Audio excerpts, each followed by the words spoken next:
As investors and CEOs, I'm sure we all aspire to have rocket ship, high growth companies, and moreover, companies that can have wildly successful outcomes. And I think these three CEOs have achieved just that, so I'm pretty thrilled to introduce them. First, Tom Chavez, is co-founder and CEO of Krux, which sold to Salesforce about a year ago. You know, Tom and I got to know each other pretty well over a couple of years as I was supporting him at the board level. And I'm sure he very fondly remembers all the back and forth around sales efficiency and unit economics that we had. But really, you know, Tom is, I think, really exemplifies what it means to be a perfect blend kind of a visionary, yet practical and hungry CEO and founder, and really built Krux into a category-defining marketing technology company. Proud to have him here. And Dean Stoecker from Alteryx, co-founder and CEO of Alteryx, a $1 billion plus analytics company that's now in the public markets. You know, Dean's been part of the Sapphire family now for almost a decade now. 6 years. 6 years. And I think Dean's going to have a really interesting perspective. We were talking about this last night of the ups and downs associated with building a enduring and valuable company. I think a lot of folks think it's kind of all up and to the right and all roses, but I think Dean will have an interesting perspective on that. Though I will say, Dean, ever since I joined the board in 2013, everything did seem to be up and to the right. So it's all about, coincidentally or maybe not, And Greg Schott, of course, CEO of MuleSoft. I think beyond building and leading MuleSoft into a multi-billion-dollar public enterprise software company, leveraging one of the largest trends really in technology today. He'll also maybe have some tips for some of you folks in the audience on how to manage our very own and very opinionated Jay Doss as a board member. And with that, I'll turn it over to Jay, one of the partners here at Sapphire, to moderate the panel. Guys, welcome Tom, Dean, and Greg. I was just looking up the market caps. So combined, you guys have created $5 billion plus worth of enterprise value. So congratulations. I'll just jump into this. Maybe, Greg, you can start with what were the one or two decisions that you made as you were, building MuleSoft from when we invested like $5 million in ARR to where it is now. Right. The two that Two that you most pivotal decisions. Let's see. One of them was when I first joined. We had Ross Mason was our founder, and he lived in Malta, which is an island off the coast of Italy. So he was in the middle of nowhere, and he was our CTO and founder. And Sapphire hadn't been involved yet, and the early VCs I think should have said, here's your Series A. It's in San Francisco. Come and get it. And the first thing we had to do is get the company together. And so we had a work from home culture with 20 people in the company and a founder in Malta. And we basically said we can't run a startup like that, and got everybody together and we started with our very first meetup. We all went whitewater rafting, and we just basically said, like, we're going to get this thing together as one big well-functioning group of people. So that was one thing. And then the other one for me has always been, and people, anybody will listen will hear me talk a lot about hiring. I had this professor in business school, Jim Collins, the guy who wrote Good to Great and Built to Last, and his whole philosophy was, it's all about who you get on the bus. And this is my fourth startup, and the first three were the CEOs of those startups. Hiring had not been top of their list of things that were most important. It wasn't about the caliber of the team necessarily. And for me, I wanted to make that core to what we did as a company. And so I spent a tremendous amount, and still do spend a tremendous amount of my time on hiring and the bar and the process and everything. And that decision, I think, has paid off well. Dean? Well, let me give you some context first. So we were not an overnight success. I was at this for 20 years. 3 founders together, still together, as a public company. Took me 13 years to meet Jay. Self-funded, 14 years in, We raised some money through Sapphire. They've been a great partner. So Jay, thanks for all your support and patience in our work. I think there's two. Greg, I completely agree that the hiring part, it isn't a one-time thing. It's for 20 years. You hire the best talent you can get. Hard lessons, of course, in not being able to hire the best talent sometimes in the early days. But two pivotal moments, I think, for us. One was in 2006, taking all of our engines and APIs and folding it into a unified experience for the citizen data scientist. We knew we wanted to be a platform play and not a series of point solutions that got strung together. And we were waiting for the signs, and we heard IT in the line of business say we want more capabilities and fewer tools, not more tools. And before the market was ready for our platform, we actually built it. And we said it's going to reveal itself one day, and we're going to be ready for it. So 2006 was a seminal moment for us. And then 2004, actually, even before we got to that stage, I'm kind of an advocate for Sun Tzu's Art of War. So if you haven't read it, you should read it, because there's just so many interesting twists on how you can think through how to win the war without going into a battle. And in 2004, we started a strategy team called Bing-Fa. And it was Sun Tzu who said that strategy without tactics is the slowest route to victory. Tactics without strategy is the noise before defeat. And for the first 6 years, I had learned that we were really good at strategy and we sucked at execution. Or we were really good at execution, but we had no idea what we were executing against. And so aligning my team to understand the importance of both of those things in concert was really critical. And we just came off of our, why it's Bing-Fa 15, I don't know, because there's only, I think, 14 years in there. I think we did it twice in 1 year where we saw lots of pressures. But those are, I think, two pivotal moments for Alteryx. Tom? Sure. I think over here it comes down to sort of three key things. The first was kitchen table, the second was people, and the third was international. So, and along the lines of what Dean mentioned, I think the first two of those lessons were born of experiences and hard lessons learned in prior companies. The first company, we didn't have a clear enough strategy.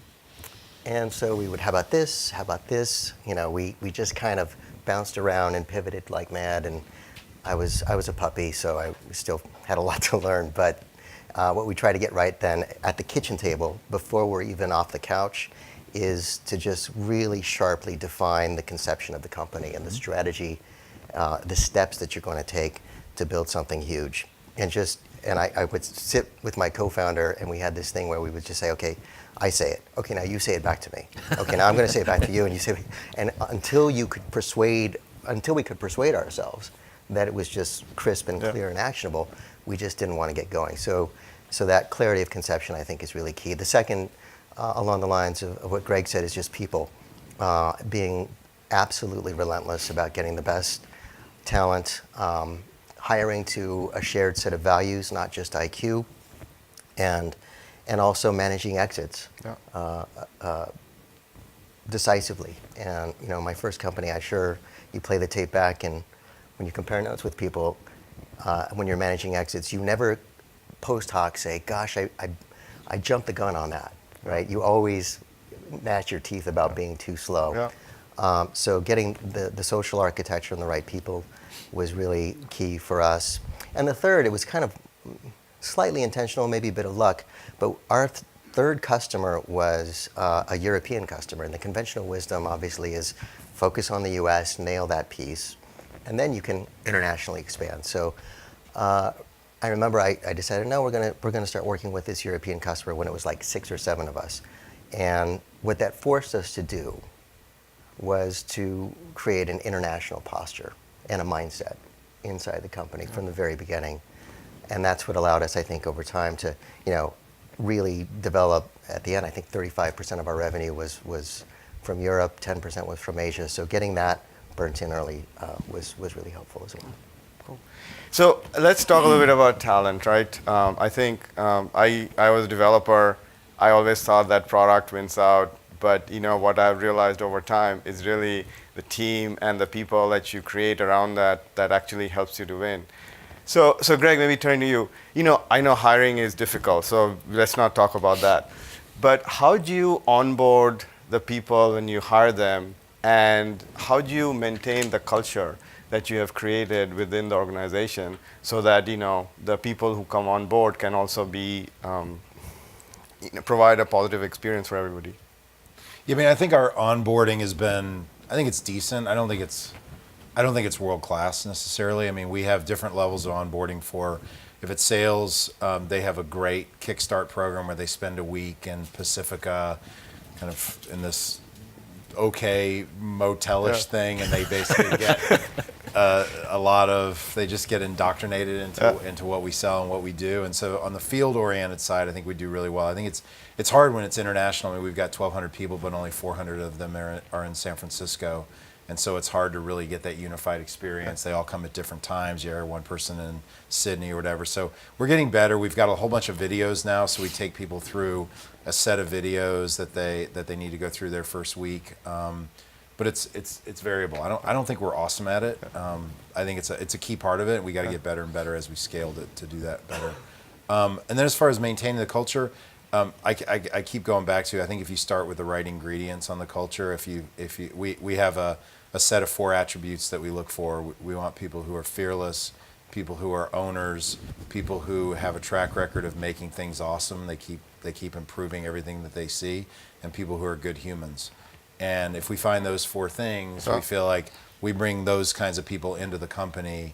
The culture kind of, you can, as a leadership team, you can really screw up good people, but you can't create a great culture unless you start with those great ingredients. And then what we try and do once people are on board is to have this place where very flat, very open-minded, share every single piece of information. It's a little harder now that we're public, but sharing every single thing that we can about our hopes and fears and challenges, and being very real and authentic with the whole team keeps it where there's a lot of trust and a lot of authenticity. So that's what we try to do. And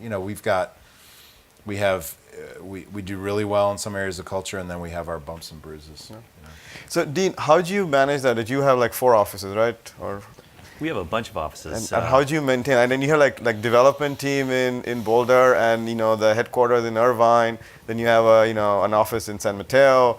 Yeah, how do you keep the culture consistent in all of these offices? Well, it's always a challenge. I think, I look at our spend or our investment as you should look at it.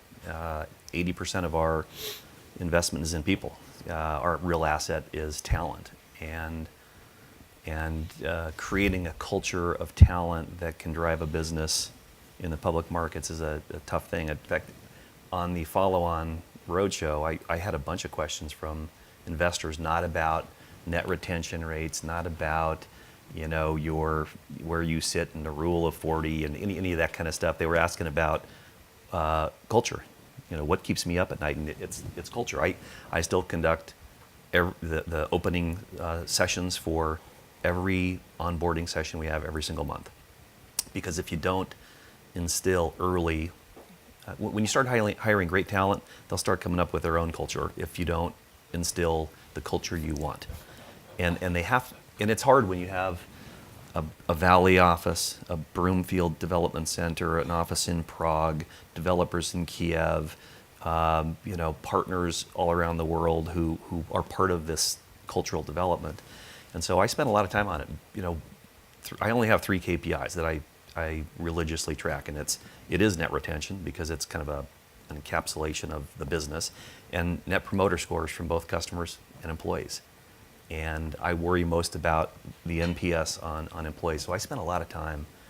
It's a challenge. You hire smart people, and they can go haywire if you're not instilling the right characteristics. In fact, one of the things that we did to try to surround the enterprise with a common theme is we established a program called Ultrix for Good, and it was really kind of in line with what Jerry was saying earlier.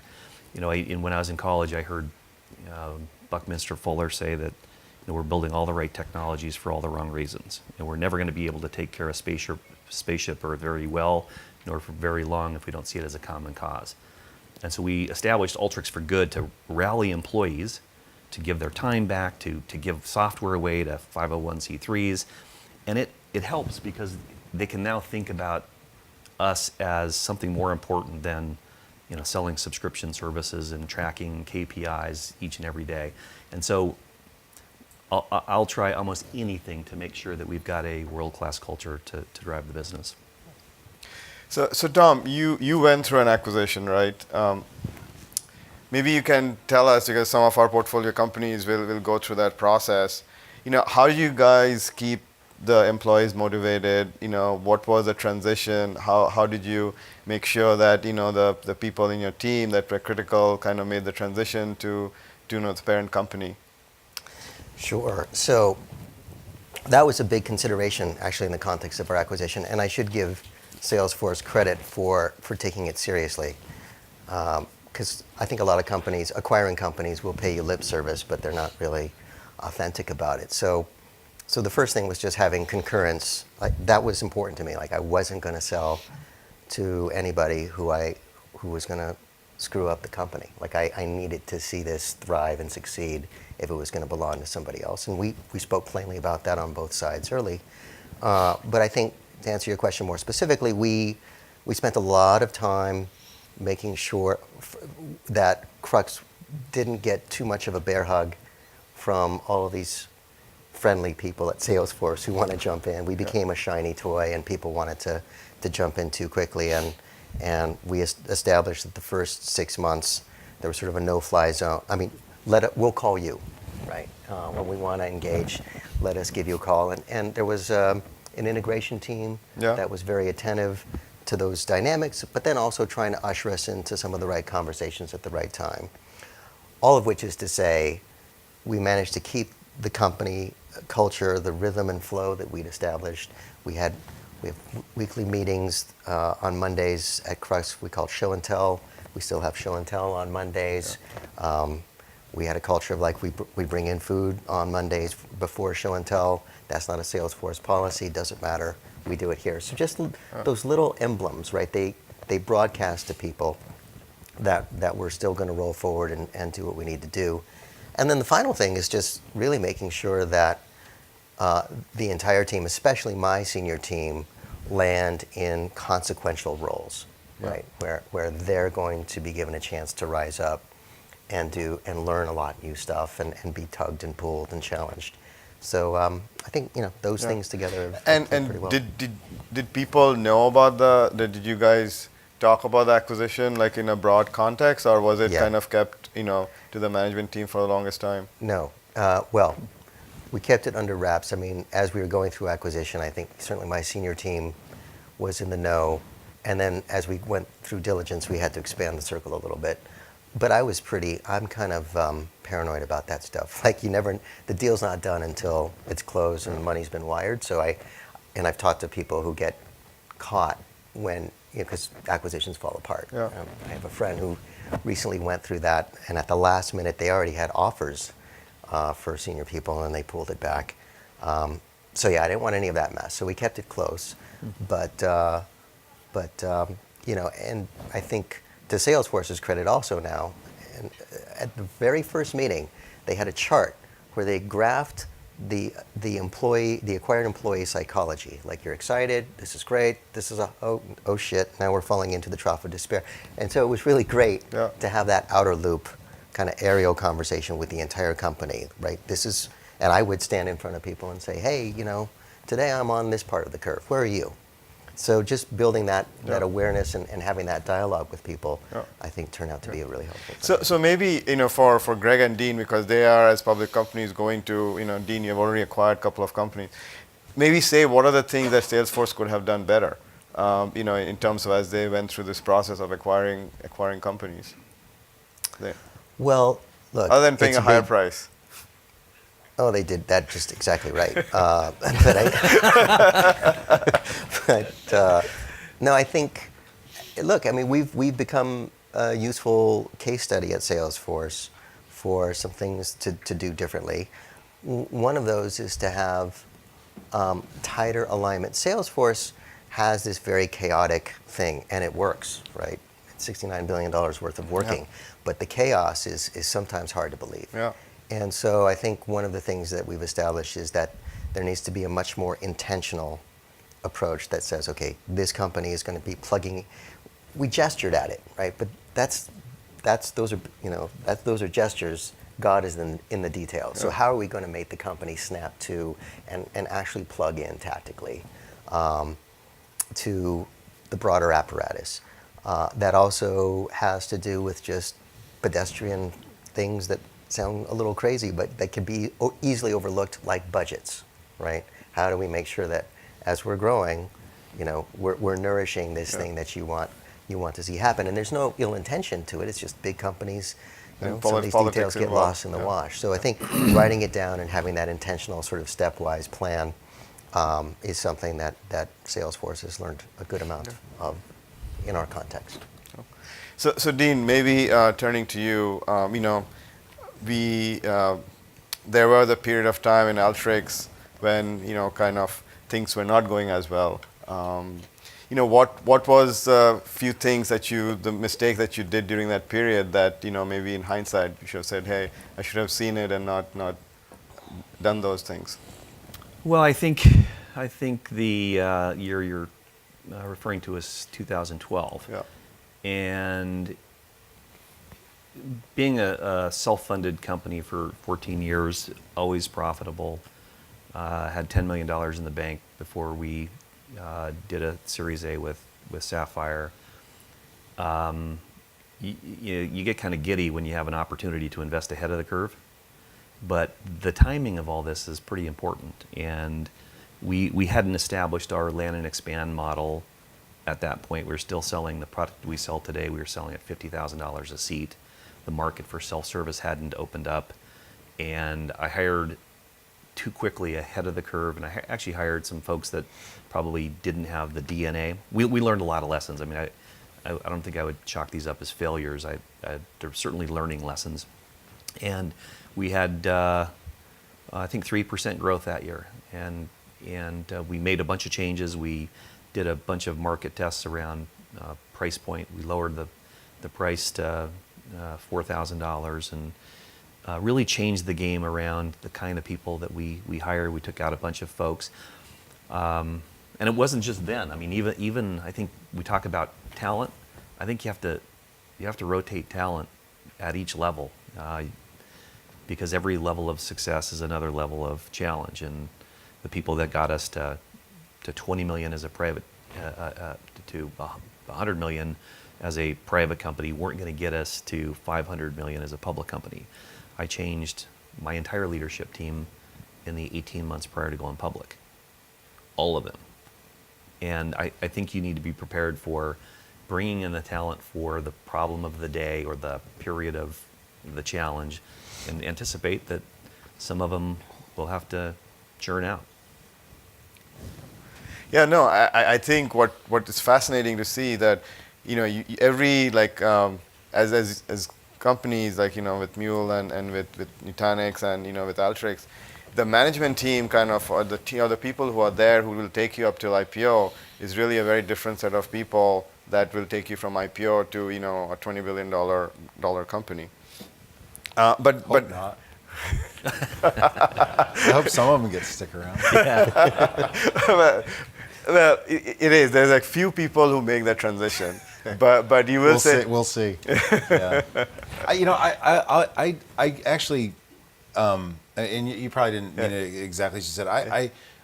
I don't necessarily agree that there's this group that gets you to here and a group that gets you there. Chances are that when you recruited at a certain point in time, you recruited for somebody that looked like this, and then it grew past them. And I like to put it in sports analogies. It's kind of like people that could play high school ball, which was me, and then there's Division I basketball players, and then there's the pros, and there's people that can just make those leaps. Yeah. But then there's some people that obviously that go all the way through. Exactly. And if you look at Michael Dell and Larry Ellison, and Bill Gates and Steve Jobs, I mean, there's tons of examples of ones that went from zero to big. And so, I think there's some people on our management team that can run it all the way through. Oh, absolutely. And then there's others that just don't. And it's just, and I think trying to hire them early, the people that can run it all the way through, great if you can, but I think getting comfortable that you're not going to, and you Yeah. may have to make those switches, and it's just being really honest and open with yourself that, okay, that phase of growth, hey, you know,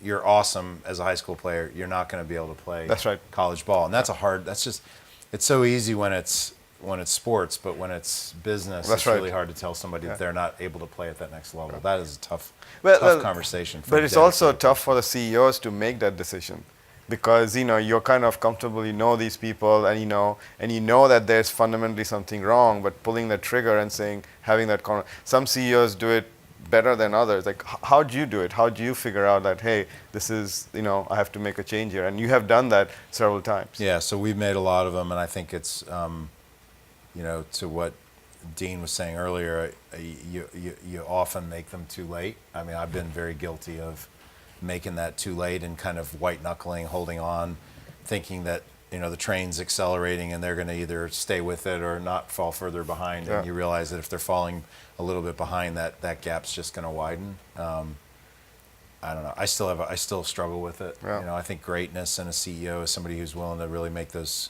calls early, and I still lack some of that.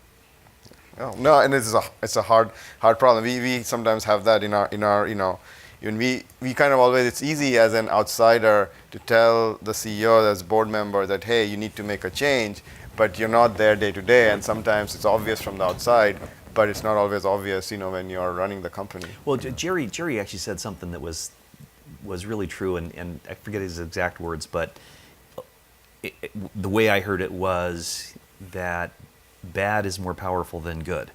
And so you have to look at your team, and then that doesn't mean they're bad people, but they might be bad operators, or they might get to that level where they can no longer do the job. Bad is way more powerful than good, and if you don't take the bad out, the good leaves, and then you're really hosed. Yeah. No, I think, I'm reflecting on that because we went through several stages, right? And I like to say companies are like people. You're a baby, you're a toddler, you're an adolescent. And one of the things where I think we just got super lucky was that a couple of us really wanted to go and play at that next level. And then for one person on my team in particular who started very early, he was the CRO, and he's now at Salesforce, kicking ass, built large portfolio. But I remember we would sit down and we'd have these conversations. And we'd say, I would kind of goad him a little bit. I'd say, it's kind of trite, right? If you become one of these people that guys like Jay talk about in the third person, like, oh, that's a 0 to 10 guy. Oh, no, he's a 10 to 20 guy. Like, oh, I don't think he's I a talk like that. but the point is, you try to awaken, and to the basketball analogy, do you want to compete, right?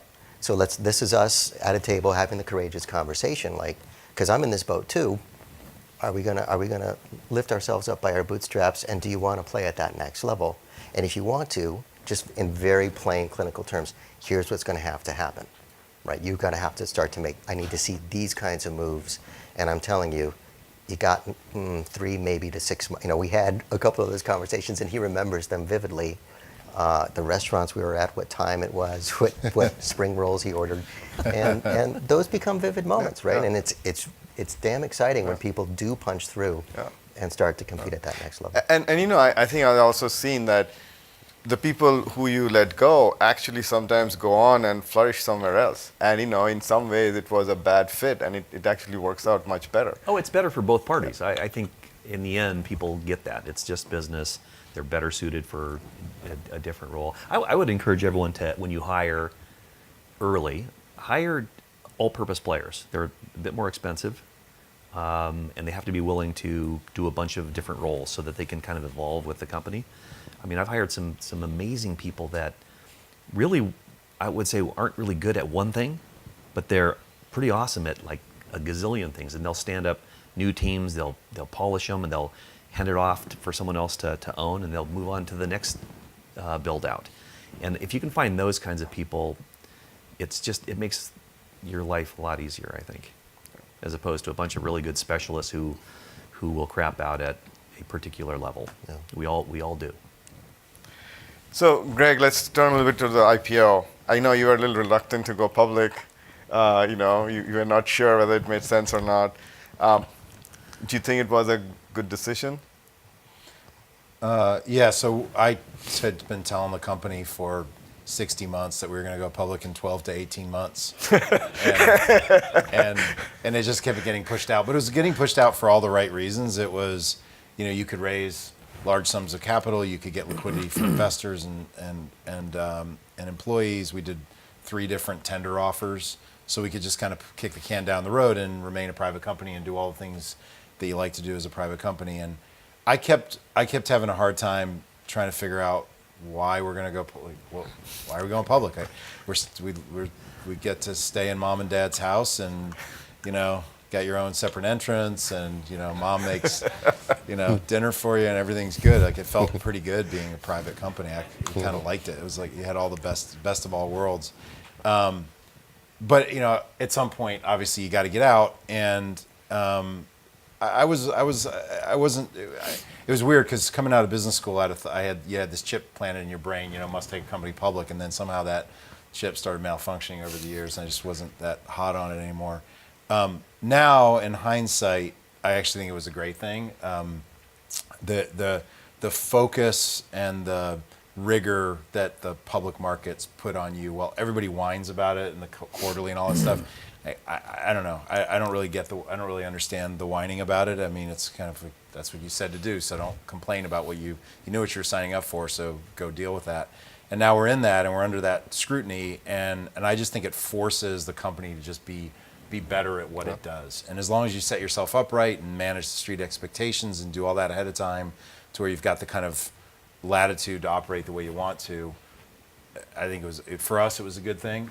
I think if you got people who are pivoting still, or trying to dial in their business model, or making a big pricing change or some other things, or are going to have to completely reorganize their sales force or something like that, that's the stuff you got to be really careful that you don't want to go into the public markets with that staring you in the face. But if you've got it, I definitely wouldn't say we have it or have it dialed in, but we didn't have any big replatforming issues or things like that on the horizon. So it's kind of, I don't know. I look back and I'm glad we waited, and I'm glad we went out. It all feels good right now.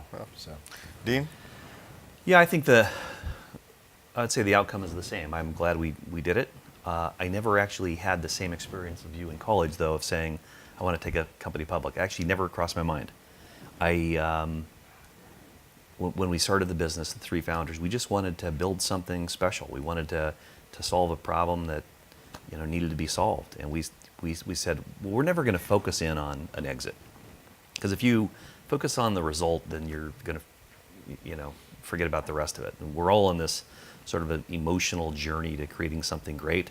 And whatever happens in the end, if we do this the right way, you'll be able to pick your exit. You might want to keep going privately. You might want to, find a buyer. You might want to go public. You have your options. But if you focus on the door that you're going to pick, then you're going to run out of options. And so, for me, it was the natural result of having gone through 20 years. I mean, people always say, "Did you ever think you would get this big?" I say, "Yes. I just never thought it would take this long." and it was sort of anticlimactic for me. Yeah. Ringing the bell. It's not even a bell. It's a button. It's the defining moment for me was when, and you said it. It's the discipline that you have to have. The rigor, I think, is important. And so for me, the moment that was kind of telling was, maybe even back to your very first question, one of the seminal moments was hiring KPMG 2 years before going public to do an IPO audit for us. Because we said, listen, we've now raised $163 million, and you're either on someone's radar in a strategic space, or you're going to go public because investors are going to want liquidity at some point. The option plan was we wanted to get employees some liquidity at some point, and hiring them to make sure that we were ready, regardless of what door opened up, was really important. So that's when we started thinking about business systems and insights teams, and making sure processes and procedures were clean. Because I remember the Series A was just a cluster. Jay remembers it was just so hard. A small company that didn't have all the pieces and parts as a $20 million company. And we said, when the exit arises, whatever it is, we want to be completely buttoned up. And we made an acquisition 30 days before going public, and another acquisition 30 days after going public. And so we were like totally buttoned up. And to me, that was really important. Yes, we got strategic capital out of it, and we did it in part because we wanted brand awareness. For some reason, you spend a ton of money in marketing. We didn't have the exposure that we thought we should get. So totally excited about AYX. So Tom, you ended up, going through the acquisition route. Any regrets? Oh, Jay. I do like hearing these stories over here to my right. I think, look, and my co-founder, of course, we're competitive people. You want to run it up the hill. And another one of my investors had said along the way, you wake up every day, you try to do the strategic thing. Sometimes you become strategic to somebody else. Yeah. And so I also don't want to be one of those founders who protests too much, but it did become a fairly foreordained outcome. Is there a parallel universe where I wonder sometimes about running it further up the hill and all the joy that could bring? Sure, But at the end of the day, I think the journey is quite this. There's a smile on investors' faces, employees are happy, and that's a great source of joy, right? When you see people landing it and feeling chesty and proud of what they've built and liquidity and all the other things, it's fine. No, and look, it's also possible that a lot of the public companies all get acquired, right? Like we have a bunch of public companies in our portfolio that have been acquired. So I wouldn't be surprised if some of the public companies now here gets acquired. But I wanted to open up for questions. I don't know if people have questions in the audience. Question for Tom. Greg and Dean shared a little bit about what they look for in hiring. I'm curious what you do, and then maybe follow up for the group is what was the biggest unexpected change from going from a small company to a large one, either something that you could do or couldn't do as you made that transition?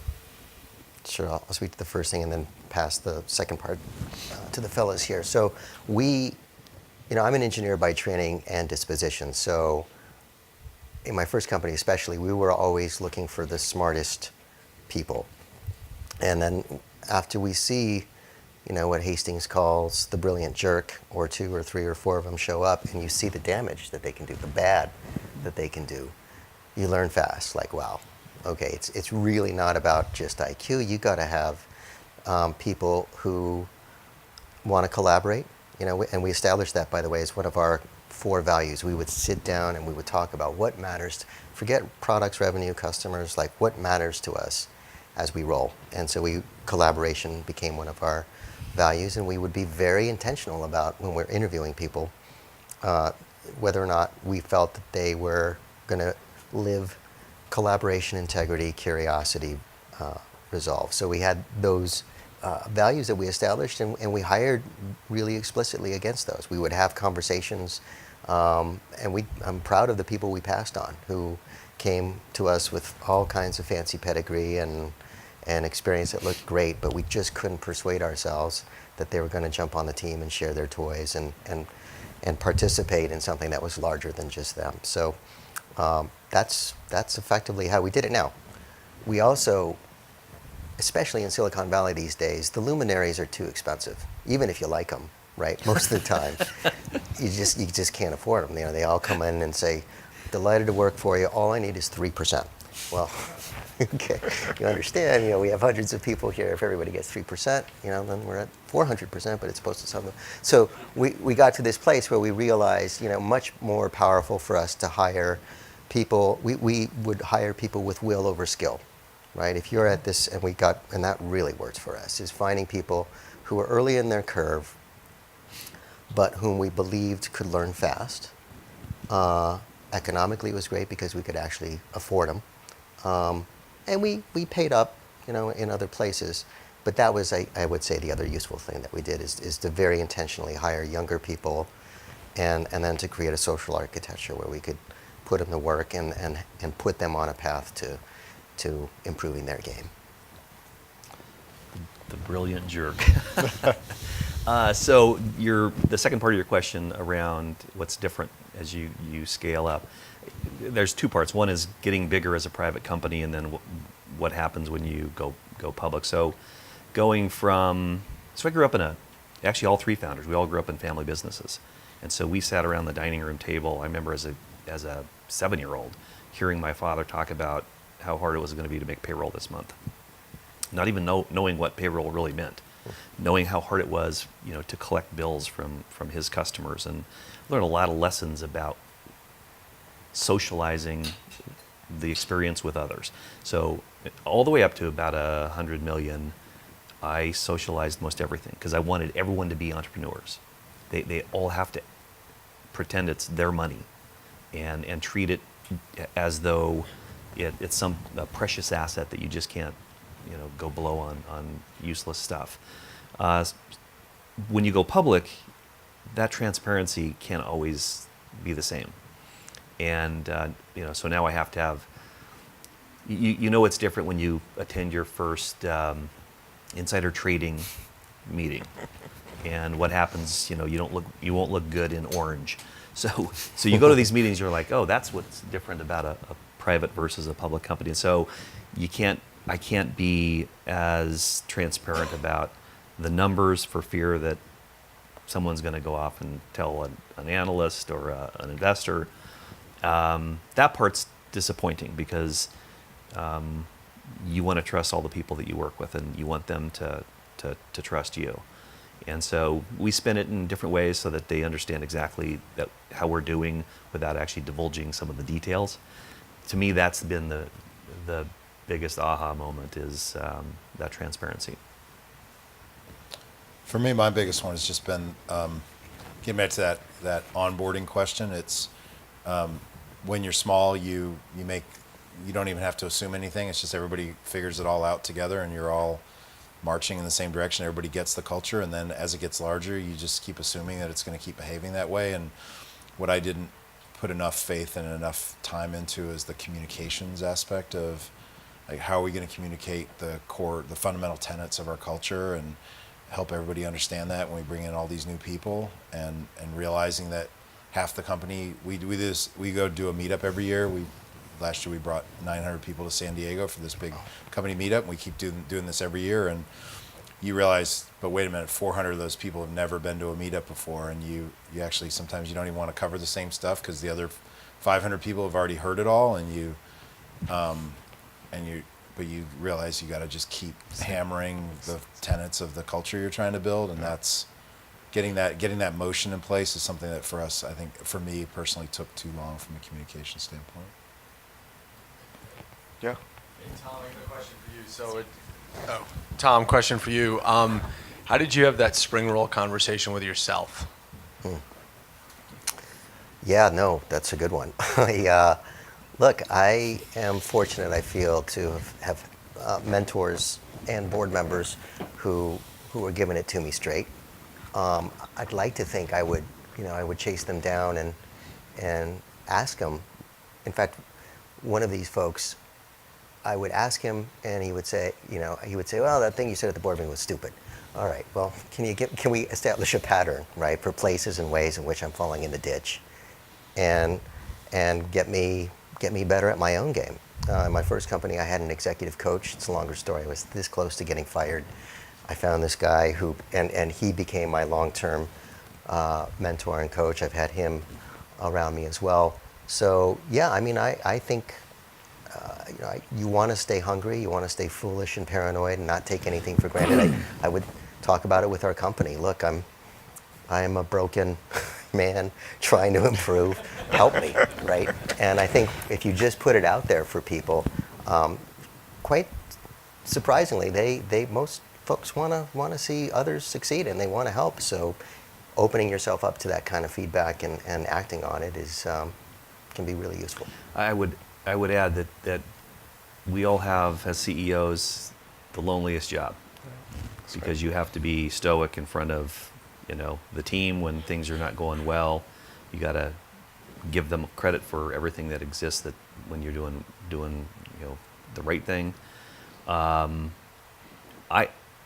one of my experiences that to me has been a true blessing is I didn't look at taking money from Sapphire or any of our investors as, you know, selling my soul. I basically looked at it as a prepayment for psychology sessions. So I've called Jay a bunch of times over the years and just chatted with him about, you know, problem employee or a strategy that, you know, the team might not believe in, or challenges with growth, or, you know, path A versus path B. And so I would encourage you, if you've taken money from Sapphire, use that. I mean, these guys have experiences from lots of CEOs and lots of industries, and they'll give it to you straight. And don't do it alone, because it won't work. I have a couple of more questions, you know, just more fun stuff. Would you ever own a self-driving car? Own one or ride in one? Well, own, or, you know, Use it to self-drive? Yeah, of course. Definitely. No. I like to drive, but I think, and I'm going to wait out. I'm a late adopter when it comes to this. I'm going to wait 4 or 5 years for the tech to get a lot better. Yeah, it's going to be a while. Yeah. I don't believe in artificial intelligence necessarily. I believe in amplified human intelligence. I'd rather have better drivers than smarter cars. Yeah, no, you know, but you guys missed the fascinating professor from Stanford who works on autonomous cars, and he had this video. Everybody was making fun of him. He showed they took a DeLorean and made it do donuts, like, you know, by itself, and it was like perfect donuts, like going circles. I was just, you know, awestruck, like what computers can do. The humans can't do it that perfectly, but. If that's all that it needed to do, we'd be in good shape. That's it. On an oval track, I'll take a self-driving car. Yeah. Anyway, thank you guys so much. You know, this has been a pleasure, and you know, I'll be supporting you from the sidelines in most of these cases. But yeah, thanks so much. Thanks, Okay. Thanks.